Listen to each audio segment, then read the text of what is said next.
જય સ્વામિનારાયણ। એક દિવસે બપોરના ટાણે જૂનાગઢ શ્રી સ્વામિનારાયણ મંદિરમાં એક મધ્યો આવ્યો। આધેડ વયને દેહ ઉપર લઘર વઘર લુગડા, પગમાં જૂના તૂટેલા પગરખા, માથે મધની બરણીને શેરીમાં ઊંચે અવાજે સાદ પાડતો હતો કે મધ લ્યો મધ, ચોખ્ખું મધ, આમ બોલતો મંદિરના ડેલામાં આવ્યો। માથે બરણી ઉપર લૂમો જુમો માખીઓ મધની લાલચે બણબણે। મંદિરના પટાંગણમાં આવી સાધુઓની મેળી સામે જોઈને સંતોને જોઈ વળી સાદ પાડતો બોલ્યો, જે મધ લ્યો મધ મહારાજ, મધ લેવું?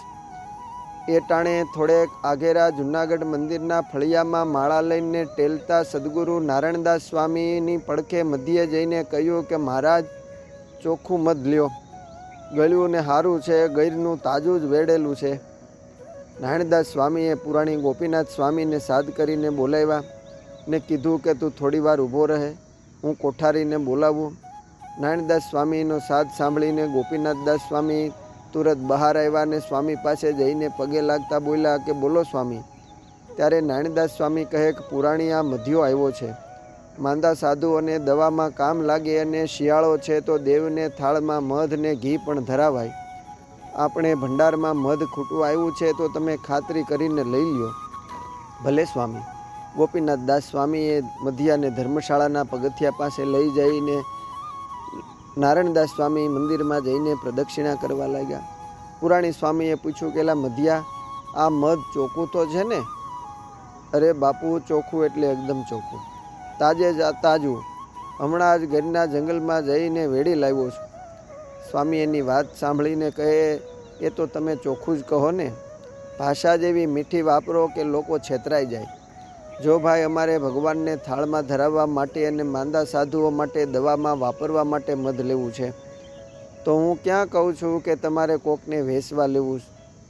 મધ્યો દલીલ કરતા બોલ્યો, જો ભાઈ, અમને ખબર છે કે લોકો પૈસાની લાલચે મધમાં ભેળસેળ કરતા હોય છે। તે સાંભળીને કહે કે બીજા જે કરતા હોય તે, પણ હું તો ભગવાનનો ખોપ રાખું છું બાપલા। તારા મધમાં કાંઈ ભેળસેળ તો નથી ને? ના બાપુ, ગળાના હમ, ગોળ ખાંડ કે ખજૂરના પાણીની ચાસણી તો નથી ને? તમને કોણે કીધું? અમને બધી ખબર છે મધ્યા, એટલે જ તો તને પૂછીએ છીએ કે આ મધ ચોખ્ખું છે ને?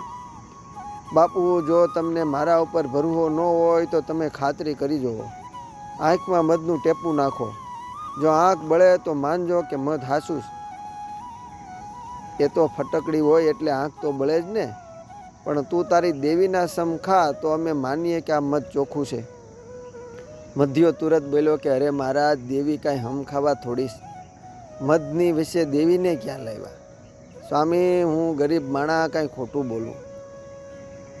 સ્વામી વિનોદ કરતા કહે, તો તને સમ ખાવામાં શું વાંધો છે?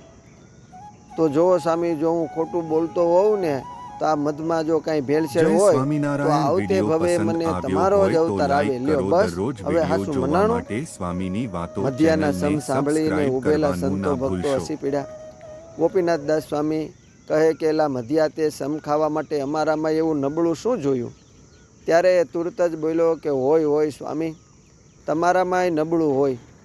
ગોપીનાથદાસ સ્વામી એને મંદિર તરફ આંગળી ચીંધીને કહે કે આમ જોતો ખરો, આ મંદિરને સોનાના કળશ, આટલી વિશાળ જગ્યામાં રહેવાનું, પાકી રસોઈ જમવાની ને હરિભક્તો કેટલું સન્માન આપે, અન્ન વસ્ત્રની કાંઈ ચિંતા નહીં ને છાંયે બેસીને ભગવાનની માળા કરીએ।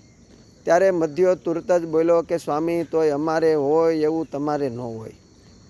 પણ ભલા માણા, તારા દેદાર તો જો, ફાટેલ તૂટેલ કપડાં, થીંગડાનો પાર નહીં, સીમમાં ખેતી નહીં, ગામમાં ઘર નહીં, તોય તે સમ ખાવા માટે અમારો અવતાર માંગ્યો? મધ્યો પોતાની વાત રાખતા કહે કે હા સ્વામી, તોય તમારો જ અવતાર, પણ કાંઈ કારણ તો હશે ને? કારણ બારણ તો કેટલા ગણાવું? જુઓ, તમે નહીં માના, નહીં બાપના, નહીં હાળા બનેવીના, તમારે નહીં બૈરા, નહીં છોકરા, આ તે કાંઈ ઓછા દખ છે? બિચારા મધ્યાની આ વાત સાંભળીને ફરી સંતો ભક્તોમાં હાસ્યનું મોજું ફરી વળ્યું। નિખાલસ મધ્યાની વાત સાંભળીને ગોપીનાથદાસ સ્વામીએ યોગ્ય ભાવતાલ કરી મધ લીધું। કોઠારમાંથી પાર્ષદ પાસે એને મધના પૈસા દેવરાવ્યા। ભંડારમાંથી ઠાકોરજીનો પ્રસાદ લાવીને એને જમવા દીધો। જે એને પોતાના ખલેચામાં મેલો અને પાછી પોતાની બરણી માથે લઈને ચાલતો થયો. વળી પોતાનો સાદ નાખ્યો જે મધ લ્યો, કોઈ મધ લ્યો, ચોખ્ખું મધ. પુરાણી સ્વામી ક્યાંય સુધી આ મધિયાને જોઈ રહ્યા. પુરાણી ગોપીનાથદાસ સ્વામી સાથે ઊભેલા સંતો ભક્તો પ્રત્યે બોલ્યા છે, જીવ બિચારાને આ માયાના ચક્કરમાં સંસારની કેવી બેડી ઝડકડાની છે. પણ માયામાં અથડાતો આ જીવ એ બંધનને પણ કેવું સુખકારી માને છે. અસ્તુ જય સ્વામિનારાયણ. સંસારની બેડી લેખ માળામાંથી.